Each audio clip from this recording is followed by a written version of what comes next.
Isang dasal para sa aking buong pamilya. Panginoon, maraming salamat sa aking pamilya.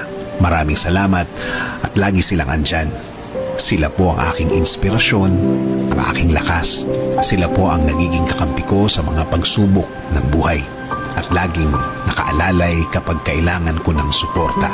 Lord, kasama po ng aking dasal na ito na mas mapalapit sila sa iyo, mas makilala ka nila, mas malaman pa nila ang iyong kabaitan, kasama ng nakita nila sa aking buhay na ikaw ang pinagkukunan ko ng lakas sa araw-araw.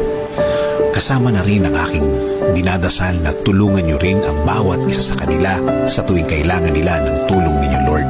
Tulad na lang ng pagtulong na ginagawa mo para sa akin. Every time na kailangan ko po ng tulong niyo, palagi niyo silang samahan at protektahan sa lahat ng oras.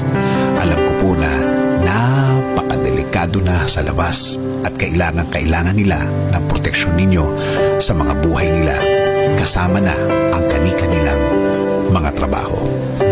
Ikaw, Panginoon, ang nakakaalam ng lahat ng kanilang pinagdadaanan. Alam mo kung anong mga pagsubok ang dumadating sa kanila. At alam ko, Lord, na ikaw lang ang makakatulong at makakasuporta sa kanila